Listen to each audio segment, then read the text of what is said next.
Today's episode has been brought to you by Schedulicity. Hello and welcome to the Connected Yoga Teacher podcast. I'm your host, Shannon Crow. I'm a parent of 3 amazing kids, a yoga teacher, and also a trainer and consultant who works for yoga teachers. And this podcast was created for you. I remember what it was like to leave my very first yoga teacher training and then feel like I had just been dropped out into the jungles of being a yoga teacher and also an entrepreneur. This podcast was created so that you can connect to the information and inspiration every single week and feel supported. Now, the very first step that we often take in our journey to become a yoga teacher is our yoga teacher training. Think back to that day. I'm sure we all can remember that very first YTT we attended and how it made us feel about teaching yoga. In so many ways, much of how we teach is influenced by our YTT experiences. Of course, not all yoga teacher trainings are created equal. Some are good, others are mind-blowing, and some, unfortunately, leave you feeling dumbfounded, confused, or unprepared to teach yoga. Today, Cecily Milne, who published a blog post a year ago titled 10 Ways to Make Your Yoga Teacher Training Suck Less, talks to us. And today we dig into why many teacher training programs fail to set trainees up for success and the top lessons she has learned from running her own yoga teacher trainings. We also talk about including diversity in yoga teacher training, teaching skills and evaluations, and the business aspect not only of running your own yoga business, but also running a yoga teacher training. I'm really excited about this because I know many of you are considering, will I lead a yoga teacher training? Or will I lead a workshop that will eventually someday turn into a yoga teacher training?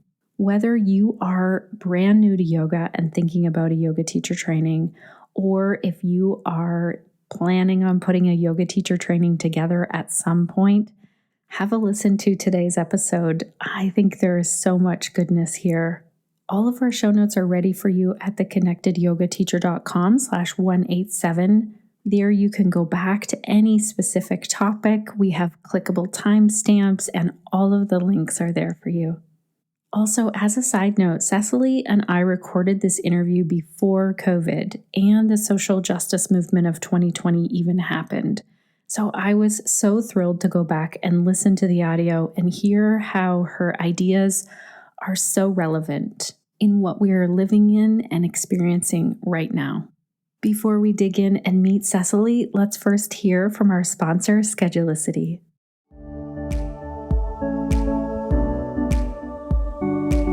Hey there, Connected Yoga Teachers. This is Emily with the Schedulicity Hot Tip of the Week. When you create and market yoga teacher training through Schedulicity, we can help you capture your students' impulse to book. Once you've created your workshop, it's a great idea to enable the payment add-on and choose to collect a deposit, full prepayment, or a credit card number at the time of online booking. This way, that money will go into your bank account when a client books, or if they don't show up, you can charge them based on the no-show policy you've created. Knowing that payment is taken care of allows you to put all of your mental energy into helping your students become the next generation of excellent teachers. Thank you so much, Team Schedulicity. I also want to give a shout out of thank you to Susan Rose Yoga from the US. Susan wrote a review. Thank you so much for taking the time to do that, Susan. And she said, I have just discovered this podcast and I love it. It's a nice mix of business advice, yoga topics, and timely current events in yoga. Shannon is so warm and personable. If you teach yoga, you should be listening to this podcast. Oh my gosh, thank you so much, Susan. That is so nice. It's like the best gift that you can give a podcaster when you leave a review. And if you're wondering how to do that, you can go right to our show notes page, theconnectedyogateacher.com/187, and leave us a review. Or you can do this right from iTunes. And if you are unsure how to do any of that to leave a review, you can also go to our Facebook page. Look for the Connected Yoga Teacher and make sure that it's our page, not our group. So I am so excited to introduce you to Cecily. If you haven't heard of her already, Cecily Milne is the founder of Yoga Detour, which began as a 200-hour program but has evolved since then. Today, Cecily focuses on education within the yoga and movement teaching community and hopes to provide other professionals in this space with the resources she wishes she had access to as a teacher and business owner. By creating resources and experiences that change the way people understand movement and the body, Cecily supports others in their desire to be the best at what they do. For the yoga misfits, inquiring minds, and teachers who are ready to be agents of change, Cecily offers online learning courses as well as in person when she can, when she's not dealing with the restrictions of COVID, to help yoga teachers and movement educators grow. So let's dive in and meet Cecily and hear how to put together an amazing yoga teacher training, or what to look for in a yoga teacher training. Welcome to the Connected Yoga Teacher Podcast, Cecily. It's great to have you here. Thank you so much for inviting me, Shannon. I am really excited that we get to chat today about yoga teacher training. I know that we get questions all of the time from our audience, either how do I know how to choose a yoga teacher training, or how do I create a yoga teacher training? And I saw your blog article come out, 10 ways to make your yoga teacher training suck less. And I just thought, let's chat about this. Let's talk about.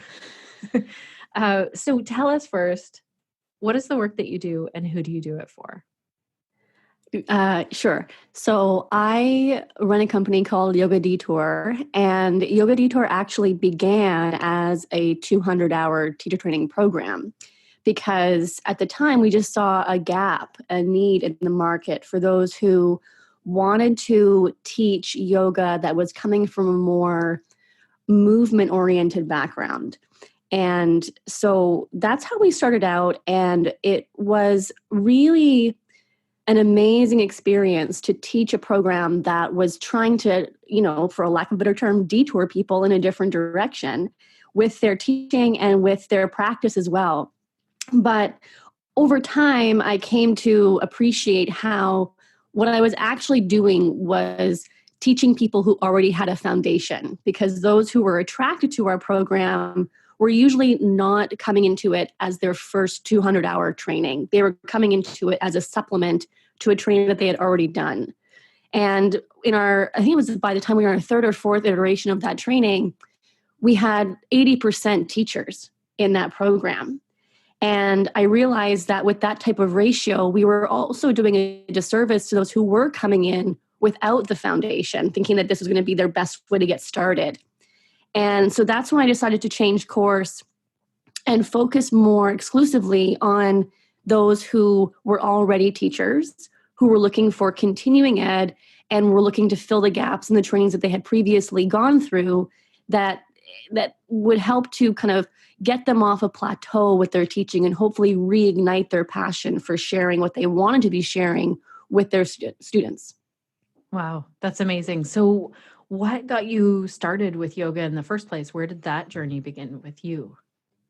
That was more of a personal hobby. It happened really by chance, where I was in university and I was a regular at the local YMCA. And I remember it was a winter morning and I was at the gym taking a spin class, and I happened to be in the room that was across from where they had the yoga classes.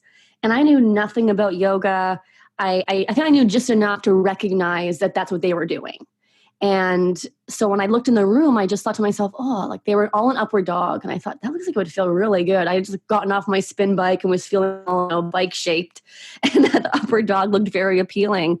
And so the next week, I decided to show up for yoga instead of spin class. And that was really what kicked it all off, because I couldn't believe how challenged I was. I just happened to walk into a half primary series Ashtanga class.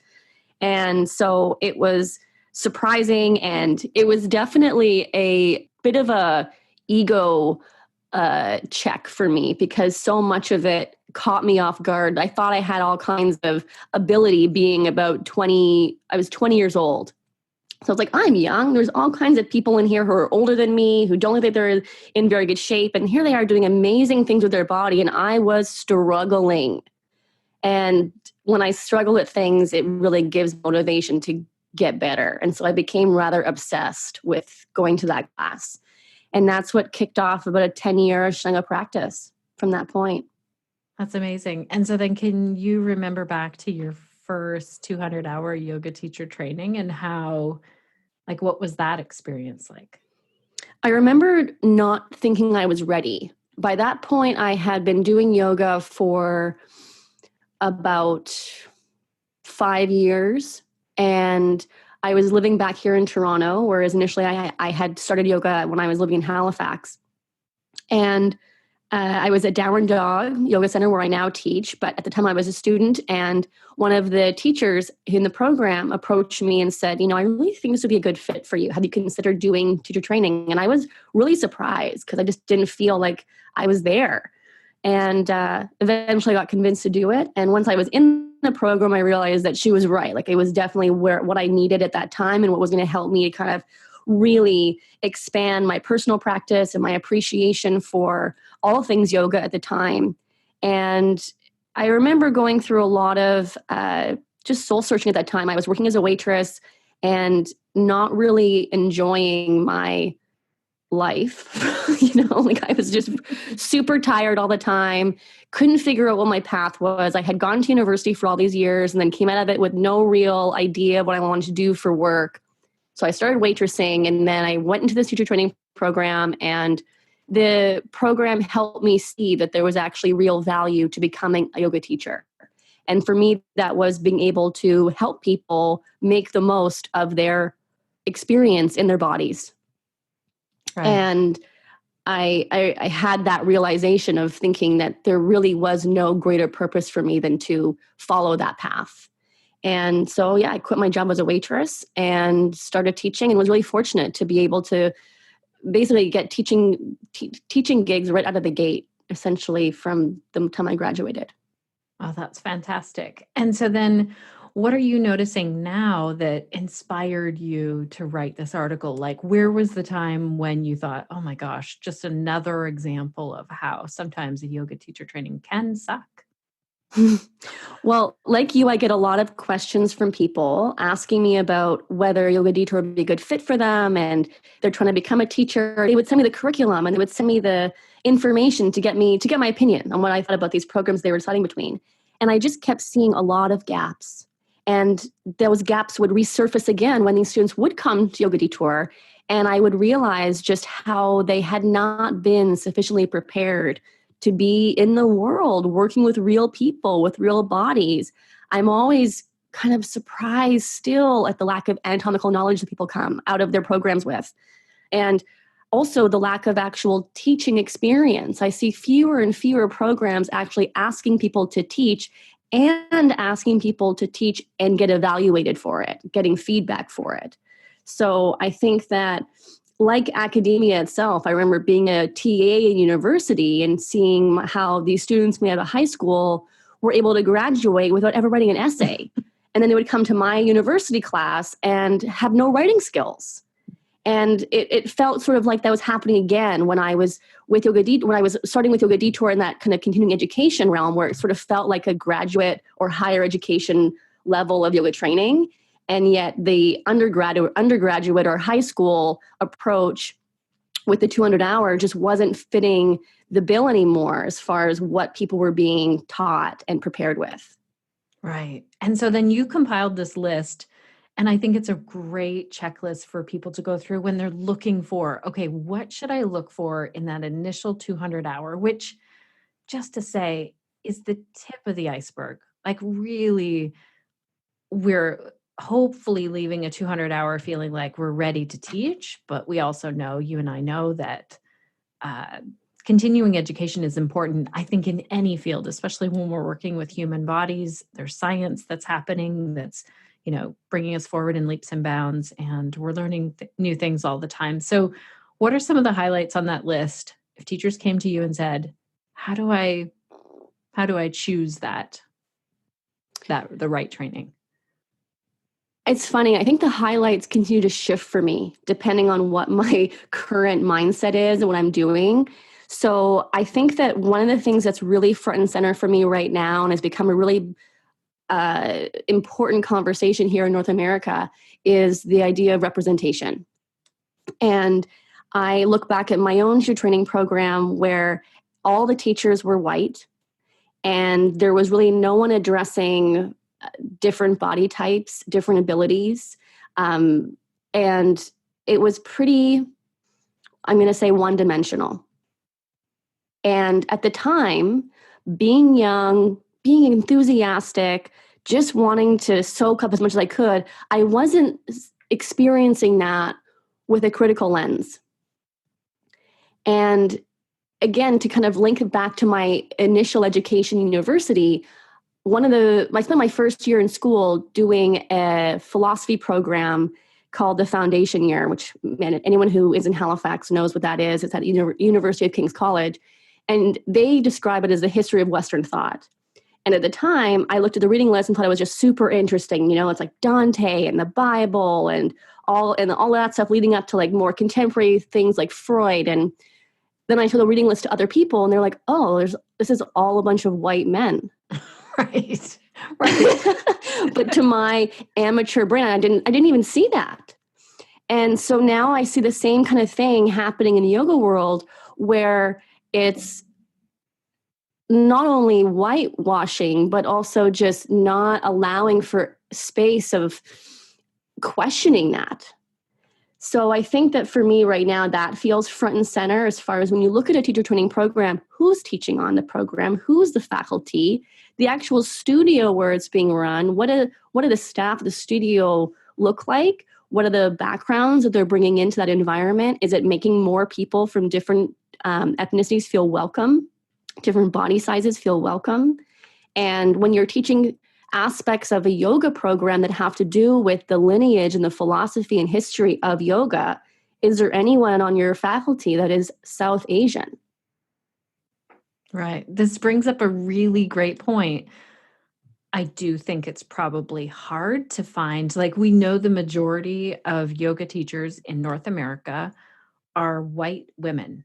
Yes. That's what we get. And I would add to that, probably, I don't know what the statistics are for body types, but I'm thinking like exactly what you said. You know, if you think about the average age where people start to take their yoga teacher training, I wonder if it's in our 20s when we're a little more bendy or we have more mobility in that. And I even have been in the room where a yoga teacher said, you know, you're super flexible, you should become a yoga teacher.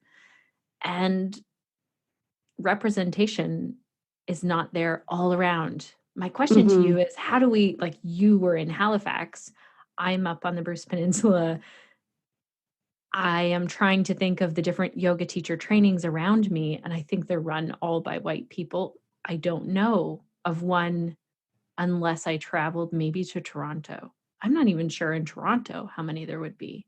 Oh, I have trouble thinking of one as well.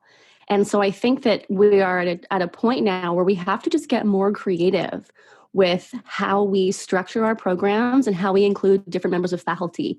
Because we have access to technology now, there's really nothing stopping us from including online components that can bring in people from around the world to be part of that training. Even if they can't be there in person, it's still an opportunity to learn from them and include their voice.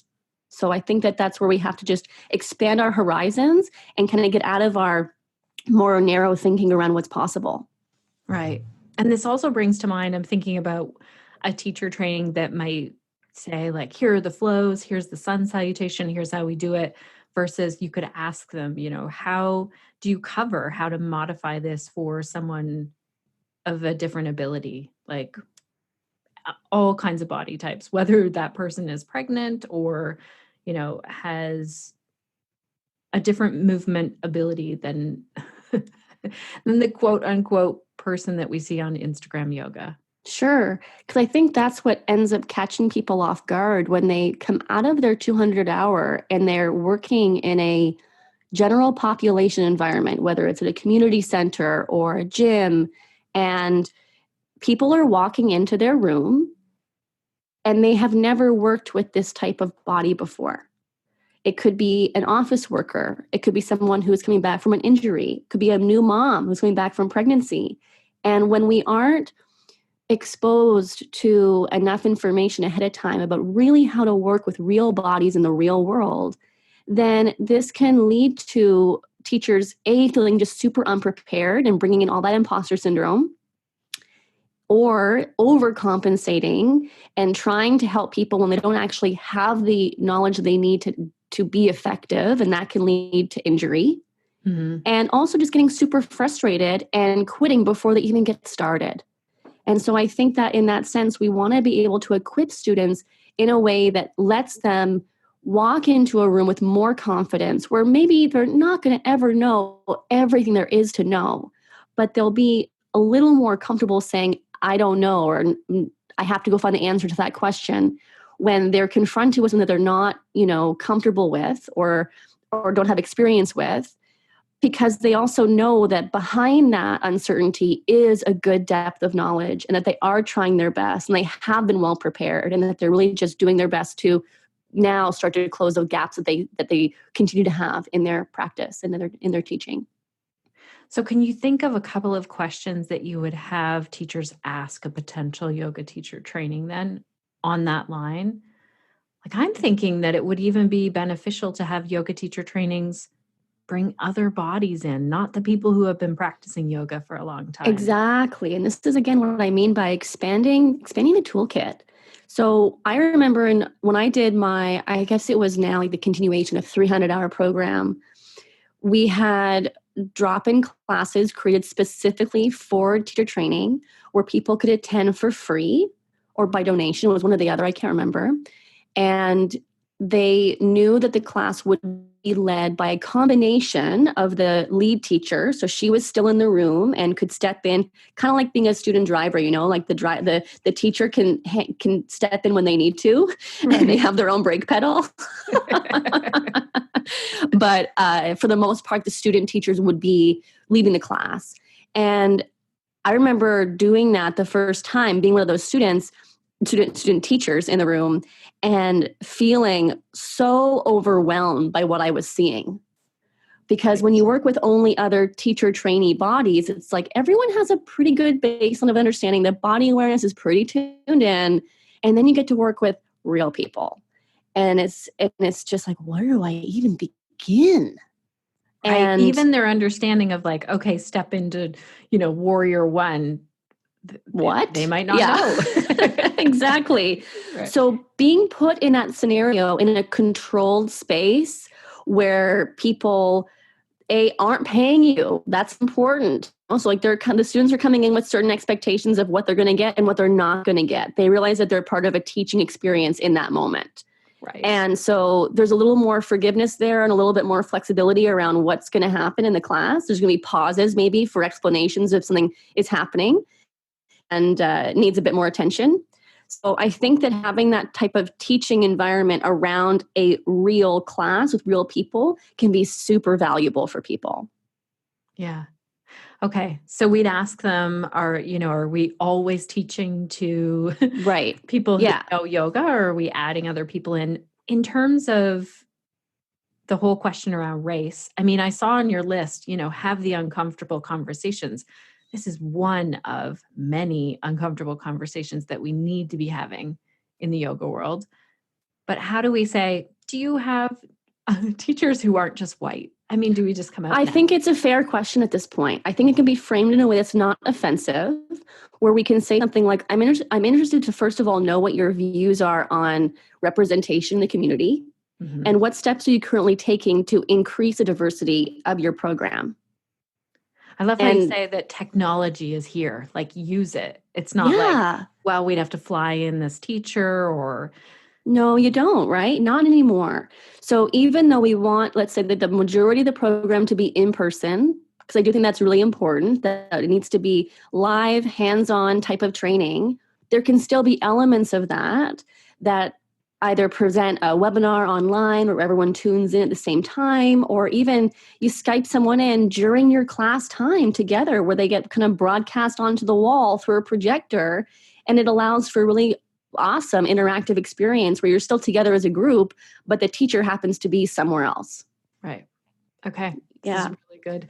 Anything else that's kind of coming to mind as you're as you're meeting yoga teachers and any other questions that they might want to ask a yoga teacher training? Yeah, I would encourage people to ask about how many of their teachers go on to teach, how many of their teacher trainees go on to teach. And I think this comes down to, again, well, why are you taking the teacher training program in the first place?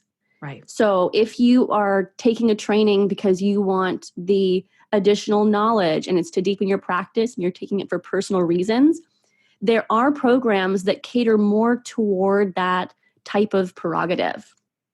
Whereas if you're taking the training because you want to teach and make a career out of it, you're going to have some different needs. And we want those needs to be met in a program that is going to cater to those who want to be able to, I'm going to say it, make money. I'm so glad that you're saying it. I say it a lot on this podcast.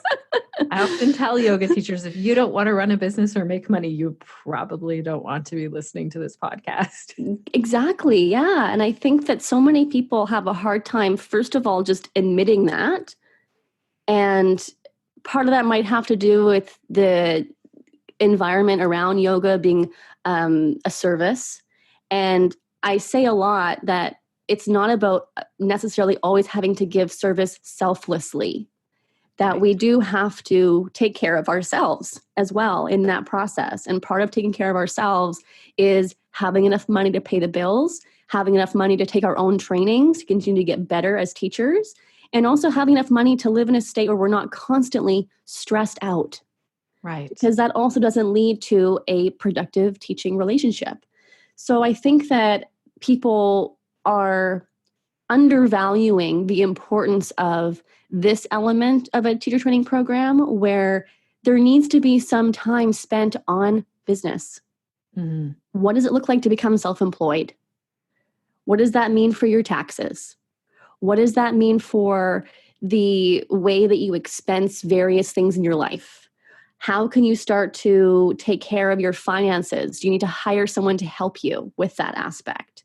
And also talking about marketing and doing it in a way where it's not this big, scary word that nobody wants to get involved with. And they think it's about commercializing and selling out. Well, it is about commercialism because that's what making money is.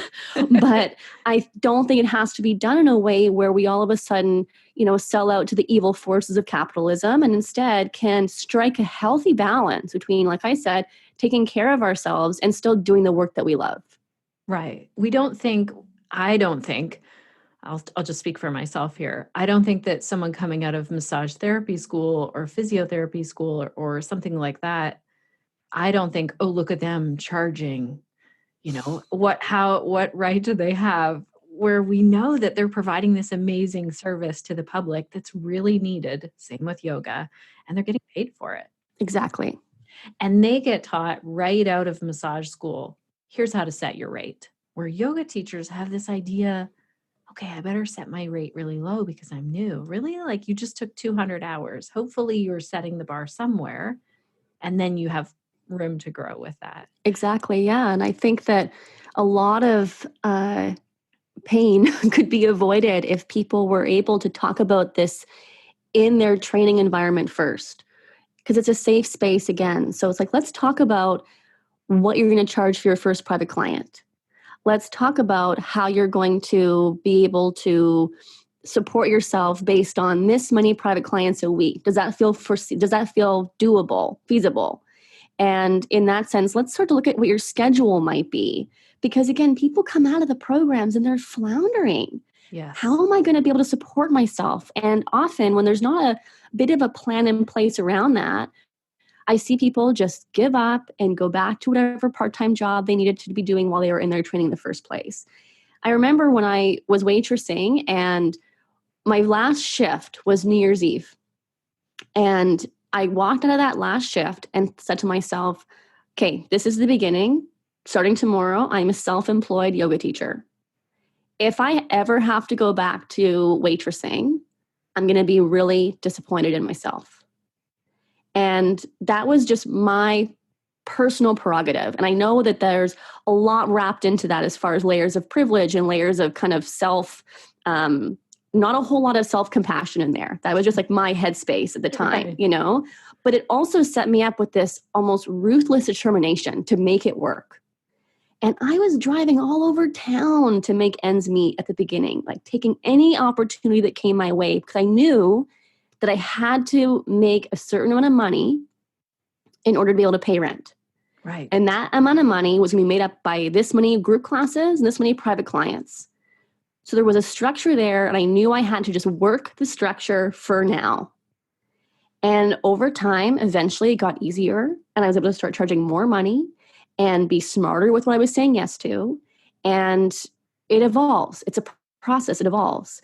But I think without having a certain know-how going into that around how to keep track of what you need and how you're going to get it, then it can just seem really scary and really daunting and too much.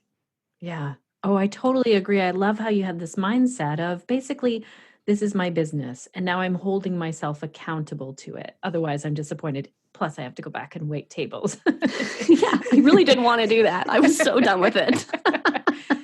Because I have another guest on the podcast. I'm not sure if it'll come out before or after this episode, Betty, who owned another business, a paint and wallpaper business. And no one is saying, oh gosh, you shouldn't be selling. You shouldn't be out there telling people about your business and selling and marketing. But for some reason, we think there's a bad side to selling and marketing yoga. Like, Yeah. we have this weird perception where we're offering an amazing service. So I think it's important. So we could ask, are you going to talk about taxes? Are you going to talk about, Yeah, some- what role does business and entrepreneurship play in your curriculum? Is there any hours of the set number of hours dedicated toward this topic? Right. I learned this over the years teaching in the Mama Nurture prenatal yoga school. We just had so much content to get in about prenatal, postnatal, fertility, birth, all of those things that for the first little bit, we didn't really add in the business. But as we added in the business side of things, we saw how those teachers were going out and like jumping in, feeling ready to go. So we could pile all the information in we needed. We thought they needed, but it'll get them nowhere if they don't know how to step out. And The application, yeah. And that comes back again to the same thing where students have to ask themselves why they're taking a teacher training program. Those who provide trainings have to ask themselves why they're providing that program and who it's for. And I include that also in that checklist around needing to understand that you don't have to do it all, and you probably can't do it all as a provider. And I know that if you're determined to be aligned with Yoga Alliance and meet their criteria, then you have to do certain things in that program. And that might mean not being able to offer other things because there's just simply not enough time. Right. And yet those who make the decision not to be part of Yoga Alliance, they have the freedom to then make their decisions around the curriculum and frame it in a way that's going to deliver a more bespoke product that caters to a certain demographic. So if you're really wanting to create a program that focuses a lot on the business side of things, you can do that. And Right. it's going to attract a different type of clientele, and it's going to yield different results. Mm-hmm. I remember reading a post of yours, I think when you were talking about how, correct me if I'm wrong, that you were leaving Yoga Alliance, like leaving with your program. Is that right? Yeah, we actually were never part of it. Okay. It was one of our original detours where we decided it was rather on brand not to register as a school with them, because going through that process and initiating that process, I should say, showed me just how little value there was in it for us at the time, because I felt like I was really just regurgitating back to them what they wanted to hear as far as what we would be teaching. And I knew there would be no checks and balances in place. No one was ever going to show up on my doorstep and ask me what was actually happening in my school. And it was a lot of money for us to start off and be paying that type of fee felt risky and not necessarily necessary. So we never went down that path. And yet I continue to get questions every time we run Detour Method online. I have people asking if it's Yoga Alliance recognized or my workshops recognized by them? And the answer is always no. And so when I made that post, it was more my explanation around why that answer is no and why it will always be no. And why I also feel that is the way that things will continue to grow, the direction that will continue to go in the future, with more and more people catching on to the fact that this hours-based training is rather arbitrary and that it needs to become more about competency-based learning. Right. You had said earlier, two of the things, teaching, and then did you say an accountability, like a way to be evaluated in a teacher training? Like I think Yes. teaching I've seen in most teacher trainings that I've been in, I've seen the teaching applied right then. But the checks, like I remember my first 200 hour, I had homework, it got marked. And other ones after that, there was no homework. It was like, they're doing enough work in here. And do you want to talk about that at all? I'd love to, because I think the accountability piece is really important. What I'm noticing right now in this moment, actually, because we're running our second online program, which is called Detour Method Synthesis. And this program is based on teaching and learning to teach, not about practice or movement. And the first assignment in this program is to have everyone record themselves teaching a class where we're asking them to teach with a focus on some specific skills that we share in the program, teaching skills, not movement skills.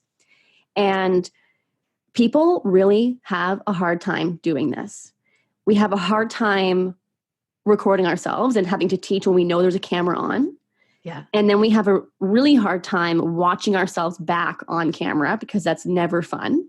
Right. And then also having to receive feedback based on how that class was. So we do feedback in 3 different tiers. You assess yourself, then you also assess a peer in the program, and then you receive feedback from me, from the instructor.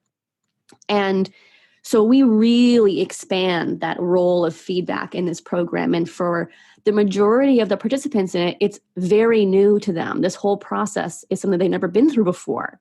Just the recording is painful enough, having to watch yourself teach. And yet the growth that is happening through this process is staggering.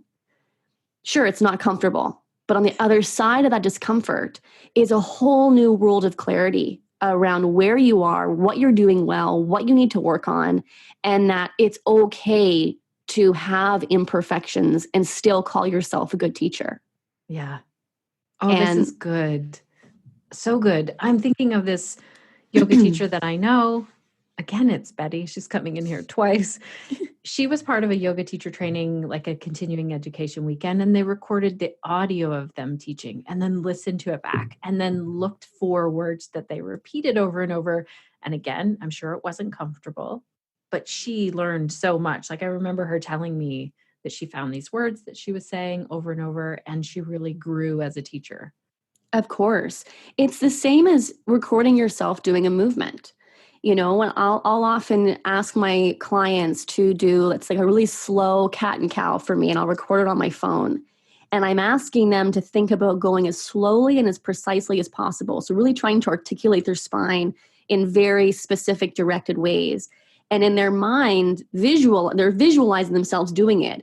And then when they see themselves on camera, actually what's happening in their spines is very different than what they thought was going on. And so when we watch ourselves teach, it can give us all kinds of insights into what we think was happening versus what was really happening.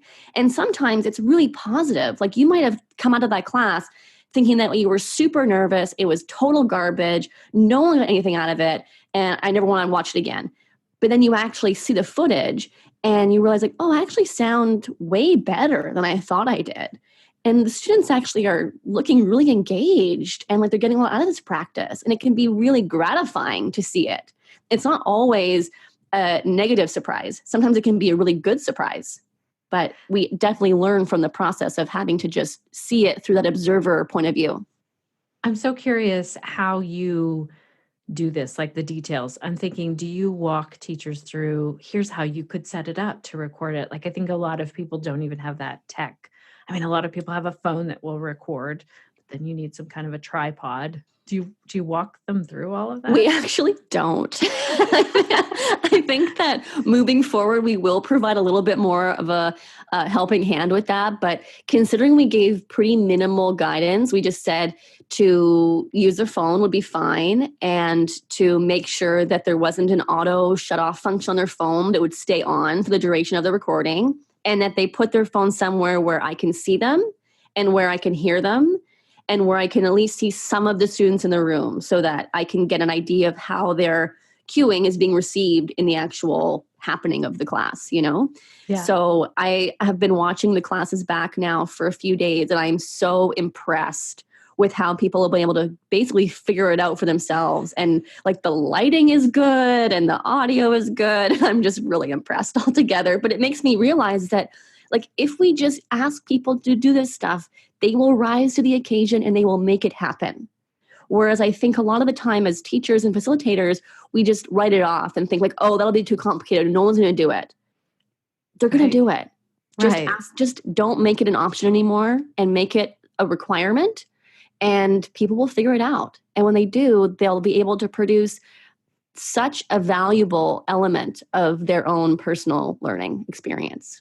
Right. I'm thinking also they would be able to easily produce some marketing stuff after that. Like that's one of the huge hurdles is they're not used to watching themselves on video, and they're not used to setting all the tech up, and it can really hold people back from then, sharing a quick pose online with people. My other question is, what about the students? Do they say to their students, like, I'll be recording this and then sending it to my teacher? Yeah, we have people take some different approaches. So some who run their own studio have a little bit more leniency with how they choose to do things.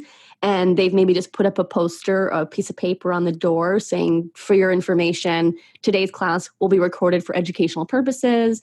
The recording will not be shared publicly, and you will not see yourself on social media. That's what people are usually worried about, Yes.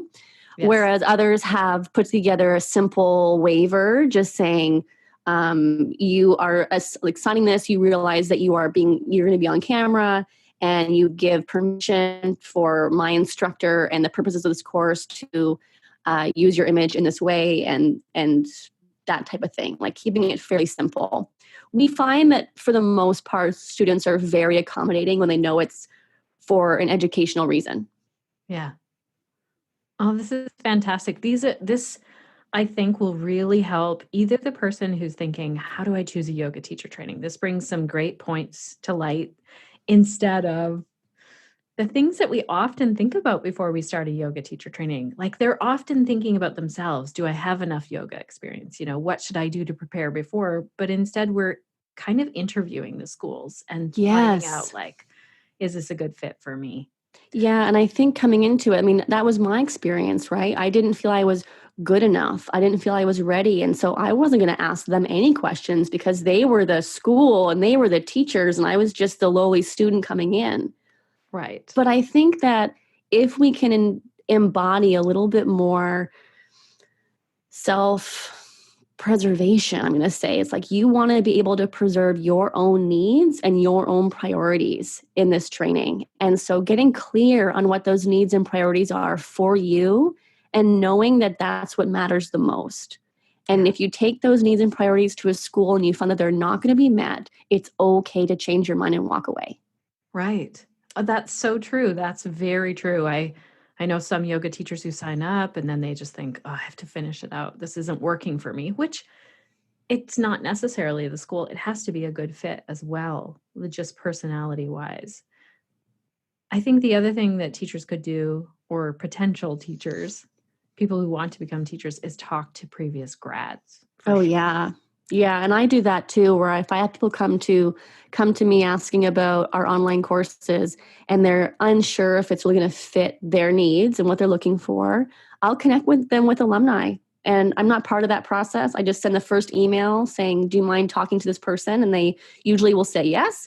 And then I just leave them to their own devices. And for me, that takes my bias out of the picture and allows for someone to get really genuine insight into whether or not the program is going to be a good fit or not. Yeah.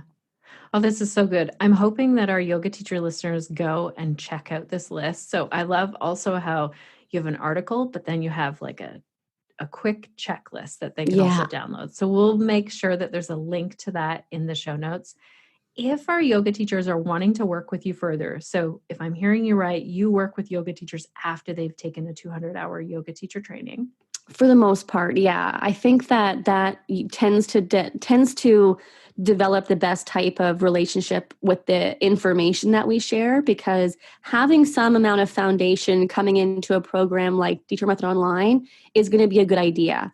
Whether that foundation has to be a 200-hour program is debatable, because 200-hour programs are so varied. And so I think that having some level of exposure to a more in-depth training is a good idea. And then coming into Detour as a next step is really what seems to work the best. So what website would they find all of this information at? Everything is at yogadetour.com. If you look under training, you'll see our online courses. If you look under in-person, you'll see workshops and other immersions that I'm doing that are live in various cities around the world. So yeah, we try and present enough of diversity there as far as those who want to learn online versus those who want to learn in person, and get enough happening every year to be able to cater to everybody. All right. Thank you so much for your time today. I've learned a lot, and it's been great chatting with you. It's been so nice to talk to you, Shannon. Thanks again for inviting me here. Thank you so much, Cecily. This is, like I said, an amazing episode for anyone who is looking for a yoga teacher training or is thinking about putting something together, some offering for yoga teachers. Some of my key takeaways were this idea of clarifying your intention. Either as a student wanting to take a yoga teacher training, what is your intention for wanting to take that training? Or as someone who is putting a yoga teacher training together, what really is your intention and how can you specialize that intention? I also really appreciate that Cecily talked about looking for diversity. So when you are going to sign up for that next offering, that next yoga teacher training or online conference or whatever it is, check in. Is there a mix of race, age, yoga experience, abilities? Have the people organizing this looked at diversity? And if not, how can you address that with them? How can you say to them, I'm really looking at your training that you have, and I'm wondering how you bring diversity into that. And where this really begins is with our own education, with our own digging in of how can I learn more? How can I look at my own yoga practice, my own education, and really add in some more diversity there? I'm also thrilled that Cecily talked about business talk. I think that's important no matter what offering you have for yoga teachers. If you are sharing something with them that they are then going out and sharing into the world as a business, I want to hear some business talk at various yoga teacher trainings. Also, the teaching skills and evaluation. For those of you who run a yoga teacher training, I would love to hear from you. How are you checking some of these boxes, especially this teaching skills and evaluation? How do you do your evaluation? I'm super curious to hear about that. I feel like we could do an entire podcast episode about that. So if you have some amazing way that you do that, reach out to me. Before I sign off here, Connected Yoga Teachers, I want to give you a really small update on how things are going on my herniated disc recovery journey. I've been sharing about it on Instagram. If you're looking for me on Instagram, it's at The Connected Yoga Teacher. You can find a whole highlight there where I've been sharing my story as I go along. Yesterday was one of the worst days. I had a headache all day. I couldn't look at anything, not a book, not a screen. I couldn't talk without getting an enormous headache. And we called the pharmacy and they said it maybe was coming off of the steroid dexamethasone, which I was on to take down the inflammation. And I'm sharing this because I think a lot of people might be seeing my highlights on Instagram and seeing like, okay, Shannon's doing more movement, things are moving along. And I just want to tell you that it is a process. It is a journey. And it takes so much when there's a tough day on top of a healing journey. So for anyone who is listening and has dealt with any type of body injury or any type of persistent pain, my heart goes out to you. And I really want you to know that you are not alone in this. If you have students who are dealing with this, maybe me sharing is helpful in hearing some of this. And it takes all of my yoga tools on those tough days, my breath practice, my mindfulness, coming back into self, really having a conversation with the pain that's happening. It takes all of the yoga tools. So my yoga looks very different these days, but I am making sure to make it happen. It really helps to carry me through. Also, I've gotten so many supportive emails and messages. Thank you to those of you who have reached out to offer some, cheering up or a sweet little note. It means a lot to me, especially my team who has been checking in a lot and doing a lot. Suzanne, Crunch, Nick, and Sinead, thank you so much for all that you do. Also, a huge thank you to Sean, who is doing so much in our house and it just keeps telling me to rest, and that's my main job right now. I feel like he's given me lots of space to give myself permission to rest, which, if you know me at all, I like to be super busy. I'm Pitta. I grew up thinking the more that I do, that is somehow tied in with how I'm doing in life. And I've learned, especially right now, that I need to give myself permission to be. So I'm feeling good today. I'm sitting up and recording this episode for all of you, and I wanted to just also take a little moment to check in. Already connected yoga teachers, I am going to sign off, and I want to know, what will you be doing this week to stay connected to yourself, your yoga practice, and to your community so that you can share the yoga that lights you up.